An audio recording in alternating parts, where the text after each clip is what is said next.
रात का अंधेरा था। हवा में समुंदर की नमकीन गंध घुली हुई थी। कहते हैं उस रात धरती ने एक लंबी सांस ली और फिर चुप्पी छा गई। सुबह जब सूरज उगा तो वहां कुछ नहीं था, न घर, न लोग, न आवाजें, सिर्फ टूटे मकानों के ढेर और हवा में फैली हुई एक सिहरन। जगह वही थी पर जिंदगी गायब थी। इतिहास में ऐसे 10 शहर दर्ज हैं जो एक समय में आबाद थे, जहां बच्चे खेलते थे, बाजारों में भीड़ लगती थी और मंदिरों की घंटियां गूंजती थी। लेकिन फिर एक पल में सब खत्म हो गया, जैसे किसी ने पूरी जमीन का बटन दबा दिया हो और शहर मिट्टी में समा गया हो। कुछ कहते हैं ये भगवान का प्रकोप था, कुछ कहते हैं धरती की गहराइयों ने इन्हें निगल लिया। वैज्ञानिक कहते हैं प्राकृतिक आपदाएं थीं, बाढ़, ज्वालामुखी, भूकंप या समुद्र का कहर। पर क्या सच में इतना बड़ा शहर बिना निशान छोड़े गायब हो सकता है? आज हम ऐसे ही 10 शहरों की सच्ची कहानियां सुनेंगे, जहां लोग थे, सपने थे, जिंदगी थी, लेकिन आज वहां सिर्फ खामोशी है। कहीं दीवारें बोलती हैं, कहीं हवाएं फुसफुसाती हैं और कहीं पत्थरों में आज भी किसी की परछाई बाकी है। तो चलिए शुरू करते हैं इस सफर को, जहां हर कहानी एक चेतावनी है और हर खंडहर एक राज। नंबर 1, धनुषकोडी, तमिलनाडु। भारत के दक्षिण छोर पर, जहां समुद्र 2 भागों में बंट जाता है, वहीं बसा था एक छोटा पर खुशहाल शहर, धनुषकोडी। कहा जाता है यही वह जगह है जहां भगवान राम ने राम सेतु बनवाया था। कभी यह धार्मिक और व्यापारिक दृष्टि से बहुत महत्वपूर्ण था। रेलवे स्टेशन, स्कूल, चर्च, मंदिर, सब कुछ था वहां। लोग समुद्र के किनारे मछलियां पकड़ते, बच्चे खेलते और सैलानी रामेश्वरम से यहाँ घूमने आते थे। लेकिन दिसंबर 1964 की एक रात सब कुछ बदल गया। 22 दिसंबर की रात जब लोग अपने घरों में सो रहे थे, समुद्र में एक भयंकर तूफान उठा। हवा की रफ्तार इतनी थी कि पेड़ उखड़ गए, लहरें 30 फीट ऊंची हो गईं और देखते ही देखते पूरा शहर पानी में समा गया। रेलवे स्टेशन पर खड़ी ट्रेन, पंबन एक्सप्रेस, लहरों ने पटरी से उखाड़कर बहा दी। रात भर लोग चीखते रहे पर कोई नहीं बचा। करीब 1800 लोग उस तूफान में मारे गए। सुबह जब बचाव दल पहुंचा तो सिर्फ टूटी दीवारें और बिखरे शव थे। धनुषकोडी अब भारत का घोस्ट टाउन बन चुका था। सरकार ने इस जगह को नो मैन जोन घोषित कर दिया। आज भी जब शाम ढलती है तो हवा में अजीब सी आवाजें सुनाई देती हैं। स्थानीय लोग कहते हैं रात के वक्त वहां से किसी के रोने की आवाज आती है। कहा जाता है वो वही लोग हैं जो उस रात समुद्र में खो गए थे। आज धनुषकोडी सिर्फ रेत में दबी एक याद है, लेकिन जब समुद्र थोड़ा पीछे हटता है तो पानी के नीचे से पुराने मंदिरों की दीवारें झांकती हैं, मानो वो शहर अब भी जिंदा हो, बस चुप है। नंबर 2, पाटलिपुत्र, बिहार। गंगा के किनारे बसा हुआ भारत का सबसे शानदार और शक्तिशाली नगर पाटलिपुत्र, जिसे कभी पूर्व का रोम कहा गया था। यह शहर सिर्फ एक राजधानी नहीं था, बल्कि भारत के गौरव का प्रतीक था। यहाँ से सम्राट अशोक ने राज्य चलाया, यहाँ चाणक्य ने अपनी नीतियां बनाई और यहाँ से भारत की सभ्यता ने एक दिशा पाई। पाटलिपुत्र को 5वीं शताब्दी ईसा पूर्व में बसाया गया था। इसकी दीवारें 20 किलोमीटर तक फैली हुई थीं और इसे चारों तरफ नदियों ने घेरा हुआ था। शहर में ऊंचे महल, लकड़ी के पुल और गंगा से आने वाले जहाजों के लिए घाट बने हुए थे। ग्रीक यात्री मेगास्थनीज ने अपनी किताब में लिखा, मैंने ऐसा शहर दुनिया में कहीं नहीं देखा। पर फिर वो हुआ जो किसी ने सोचा नहीं था। समय बदला, साम्राज्य टूटे और गंगा ने अपना रास्ता बदल लिया। एक भयानक बाढ़ आई जिसने शहर के ज्यादातर हिस्से को निगल लिया।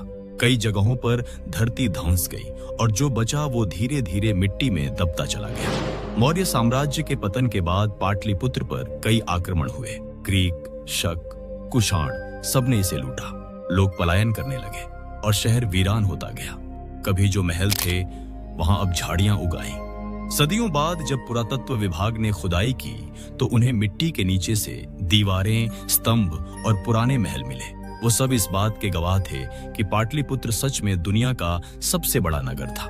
आज जहां पटना खड़ा है वहीं कहीं गंगा की रेत के नीचे पाटलिपुत्र की नींव दबी है। लोग कहते हैं जब बाढ़ का पानी उतरता है तो जमीन के नीचे से पुराने ईंटों की गंध आती है, जैसे इतिहास अब भी सांस ले रहा हो। नंबर 3, लोथल, गुजरात, भारत। गुजरात के भाल इलाके में, जहां आज बस खेत और सूखी जमीन है, कभी वहां एक ऐसा शहर था जो अपने समय से हजारों साल आगे था।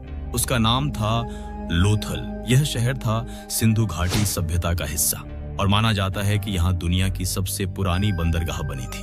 लोथल का मतलब होता है मृतकों का टीला, लेकिन कभी यह जीवन से भरपूर था। हजारों साल पहले यहाँ चौड़ी सड़कों, साफ सुथरी नालियों और गोदामों वाला एक संगठित नगर था। लोग समुद्री व्यापार करते थे। सीपियों, मोतियों और धातुओं का सौदा दूर देशों तक होता था। हर घर में नालियों की व्यवस्था थी और यहाँ के लोग गणना और नाप जोख में निपुण थे। इतिहासकार कहते हैं ये सभ्यता आज की तकनीक से कई बातें पहले ही जान चुकी थी। फिर एक दिन सब बदल गया।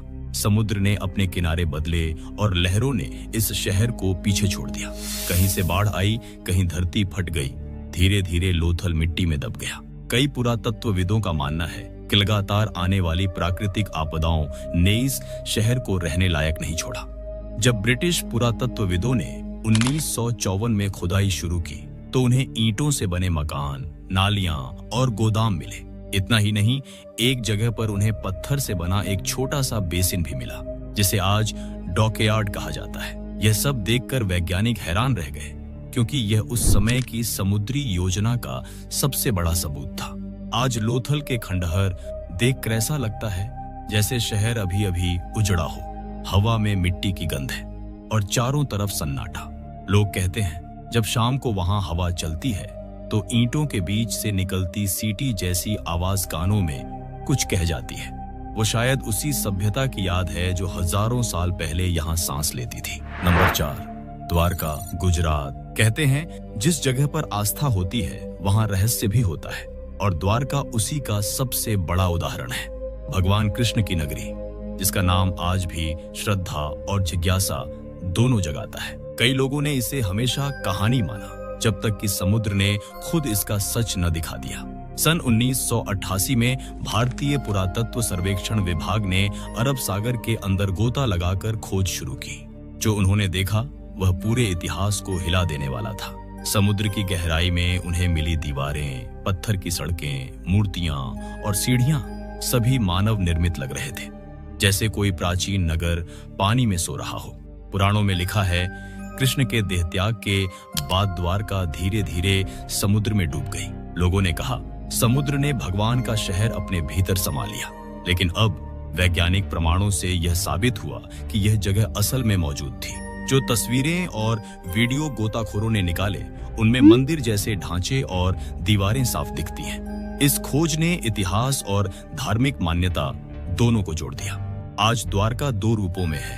एक, जमीन पर बसा आधुनिक द्वारका, जहां मंदिरों में भीड़ रहती है। दूसरा, लहरों के नीचे सोया हुआ वो पुराना नगर, जिसे कोई हाथ नहीं लगा सकता। कहा जाता है जब समुद्र शांत होता है तो गहराई से घंटियों की हल्की आवाज आती है। शायद वो याद दिलाती है कि जहां अब पानी है वहां कभी भगवान का शहर था। नंबर 5, भानगढ़, राजस्थान। अगर भारत में किसी जगह का नाम सुनते ही रूह कांप जाए तो वो है भानगढ़। राजस्थान के अलवर जिले में अरावली पहाड़ियों के बीच बसा ये शहर कभी बहुत सुंदर और संपन्न था। यहाँ रानी रत्नावती रहती थीं, जिनकी सुंदरता की चर्चा पूरे राज्य में थी। लेकिन कहा जाता है एक तांत्रिक को उनसे प्रेम हो गया और उसी प्रेम ने इस शहर को बर्बाद कर दिया। कहानी के मुताबिक तांत्रिक ने रानी को वश में करने के लिए एक जादुई इत्र पर मंत्र डाला, लेकिन रानी को चाल पता चल गई। उन्होंने वो इत्र जमीन पर गिरा दिया और बोतल तांत्रिक पर फट पड़ी। मरते वक्त तांत्रिक ने श्राप दिया, यह शहर हमेशा के लिए उजड़ जाएगा। कुछ समय बाद अकाल पड़ा, भूकंप आया और शहर धीरे धीरे वीरान हो गया। लोगों ने घर छोड़ दिए और भानगढ़ मौत की घाटी बन गया। आज वहां सिर्फ खंडहर हैं, टूटी हवेलियां, खाली मंदिर और हवा में डर। सरकार ने सूरज ढलने के बाद वहां प्रवेश पर रोक लगा दी है। स्थानीय लोग कहते हैं रात के वक्त वहां से हंसी, कदमों की आहट और साजों की हल्की धुन सुनाई देती है। कई बार लोग वापस नहीं लौटे। वैज्ञानिक कहते हैं शायद ये सब मानसिक भ्रम है, लेकिन जो लोग वहां गए हैं उनकी आंखों में डर साफ दिखता है। भानगढ़ आज भी भारत का सबसे रहस्यमयी और डरावना शहर कहलाता है। नंबर 6, साटू, चीन। चीन का उत्तर पश्चिमी इलाका, जहां अब सिर्फ झीलें और वीरानी फैली है, वहीं कभी बसा था एक शानदार शहर जिसका नाम था साटू। यह शहर एक समय व्यापार और संस्कृति का केंद्र था। कहा जाता है यहाँ की गलियों में रात भर रोशनी रहती थी। लोग गाते, नाचते और मंदिरों में घंटियां बजती रहती। लेकिन एक दिन बिना किसी चेतावनी के सब कुछ खत्म हो गया। किंवदंती कहती है कि शहर के लोगों ने देवता की मूर्ति को अपवित्र किया था। देवता नाराज हुए और धरती फट गई। कई लोगों ने उस दिन देखा जमीन हिल रही थी, पानी उबल रहा था और फिर एक तेज गर्जना के साथ पूरा इलाका नीचे धंस गया। लोग, घर, पेड़ सब कुछ पानी में समा गया। वैज्ञानिकों ने जब इस जगह की जांच की तो पाया कि यहाँ सच में धरती में दरारें हैं। कहा गया कि ये लैंड सब्सिडेंस यानी भूमि धंसने का नतीजा था। शहर शायद झील के नीचे बना था और धीरे धीरे उसकी नींव कमजोर होती गई। लेकिन सवाल वही रहा, क्या सिर्फ धरती धंसने से पूरा शहर यूं मिट सकता है? क्योंकि न कोई शव मिला, न कोई अवशेष। आज उस जगह पर एक झील है जिसका पानी हर मौसम में रंग बदलता है, कभी नीला, कभी लाल, कभी धूसर। स्थानीय लोग मानते हैं कि झील का रंग वहां मरे लोगों की आत्माओं के कारण बदलता है। रात के समय वहां जाने की किसी को हिम्मत नहीं होती। कई यात्रियों ने बताया कि जब हवा रुकती है तो पानी के अंदर से किसी के रोने की धीमी आवाज आती है। कहा नहीं जा सकता कि वो सच है या भ्रम, पर एक बात तय है, साटू अब भी जिंदा है, बस झील के नीचे सांस ले रहा है। Number 7, Pompeii, Italy. वर्ष 69 ईस्वी इटली का एक सुंदर और समृद्ध शहर पोम्पेई समुद्र के किनारे बसा, जहां लोग संगीत, कला और व्यापार में मग्न थे। लोगों के घरों में मूर्तियां थीं, दीवारों पर चित्र बने थे और सड़कों पर घोड़ा गाड़ी चलती थी। लेकिन 24 अगस्त की सुबह सिर्फ कुछ घंटे में पूरा शहर मिट गया। पास में खड़ा था एक ज्वालामुखी माउंट वेसुवियस, सदियों से शांत पड़ा था, पर उस दिन अचानक फट पड़ा। पहले धरती हिली, फिर आसमान में राख का बादल उठने लगा। कुछ ही मिनटों में दिन रात में बदल गया। लोग भागने लगे, लेकिन राख और गरम लावा ने सबको घेर लिया। कई लोग घरों में छिप गए, कई भागते हुए सड़कों पर गिर पड़े। जब सब शांत हुआ तो शहर 20 फीट ऊंची राख के नीचे दब चुका था। सदियों तक कोई नहीं जानता था कि यहाँ कोई शहर था। 17वीं सदी में जब एक किसान ने अपनी जमीन में खुदाई की तो उसे नीचे से मूर्तियां और दीवारें मिली और फिर धीरे धीरे पोम्पेई की सच्चाई सामने आई। जो सबसे चौंकाने वाली बात थी, लोगों के शरीर राख में उसी स्थिति में जमे थे जैसे वे मरते वक्त थे। कोई अपने बच्चे को पकड़े था, कोई दरवाजे की ओर भाग रहा था और कोई प्रार्थना कर रहा था। हर चेहरा डर और दर्द की तस्वीर था। आज भी जब आप पोम्पेई जाते हैं तो ऐसा लगता है जैसे समय थम गया हो, जैसे शहर अब भी उस पल में कैद हो जिसने उसे हमेशा के लिए मिटा दिया। पोम्पेई हमें याद दिलाता है कि प्रकृति के सामने इंसान की ताकत कुछ भी नहीं। एक पल की आग पूरी सभ्यता को राख बना सकती है। नंबर 8, फतेहपुर सीकरी, उत्तर प्रदेश। उत्तर प्रदेश के सूखे पठार पर आगरा से कुछ दूरी पर आज खामोश खड़ी हैं लाल पत्थर की ऊंची दीवारें। कभी यहाँ बादशाह अकबर की हंसी गूंजती थी, सिपाहियों की तलवारें चमकती थीं और गलियों में संगीत बहता था। यह शहर था फतेहपुर सीकरी। 1571 में अकबर ने इसे अपनी राजधानी बनाया था। कहा जाता है यहाँ सूफी संत शेख सलीम चिश्ती की भविष्यवाणी के बाद अकबर ने इस जगह को चुना। उन्होंने यहाँ शानदार महल, मस्जिदें, दरबार और फतेहपुर किला बनवाया। शहर की खूबसूरती ऐसी थी कि विदेशी यात्री इसे स्वर्ग का दरवाजा कहते थे। यहाँ हर जाति और धर्म के लोग एक साथ रहते थे। लेकिन फिर जैसे किसी ने अचानक इस जगह को श्राप दे दिया। सिर्फ 14 साल बाद यह चमकता हुआ शहर वीरान हो गया। लोगों ने घर छोड़ दिए, बाजार सूने पड़ गए और अकबर अपनी राजधानी फिर से आगरा ले गया। इतिहासकार आज तक नहीं जानते क्यों। कुछ कहते हैं यहाँ पानी की भारी कमी थी। फतेहपुर सीकरी की जमीन पर कुएं तो थे, लेकिन जमीन के नीचे पानी का बहाव अचानक बदल गया। कई कुएं सूख गए और लोग प्यास से मरने लगे। कई रिकॉर्ड बताते हैं कि राजधानी छोड़ने का कारण था पानी का खत्म होना, पर कुछ इतिहासकारों का मानना है कि यह केवल बहाना था। असल वजह कुछ और थी, राजमहल में हुई रहस्यमयी मौतें। कहा जाता है रात के समय दीवारों से आवाजें आती थीं, महल के अंदर छायाएं घूमती थीं। कई रानियां बीमार पड़ी और अचानक मर गईं। लोगों में डर फैल गया कि यह जगह बुरी आत्माओं का घर बन चुकी है। आज भी फतेहपुर सीकरी के खंडहरों में घूमते समयवा में अजीब सिहरन महसूस होती है। दिन में यह शहर ऐतिहासिक लगता है, पर रात में जैसे दीवारें बोल उठती हैं। स्थानीय लोग कहते हैं कभी कभी बुलंद दरवाजे के पास घोड़ों की टापों की आवाज सुनाई देती है। सरकार ने इसे वर्ल्ड हेरिटेज साइट घोषित किया है, पर यहाँ की चुप्पी आज भी अकबर के उस सवाल की गवाही देती है कि ऐसा क्या हुआ जो एक राजधानी अचानक वीरान हो गई। फतेहपुर सीकरी अब बस पत्थरों में बसी एक याद है, एक ऐसा शहर जो बना था सपनों से पर रहस्य बनकर मिट गया। नंबर 9, कांचीपुरम, तमिलनाडु।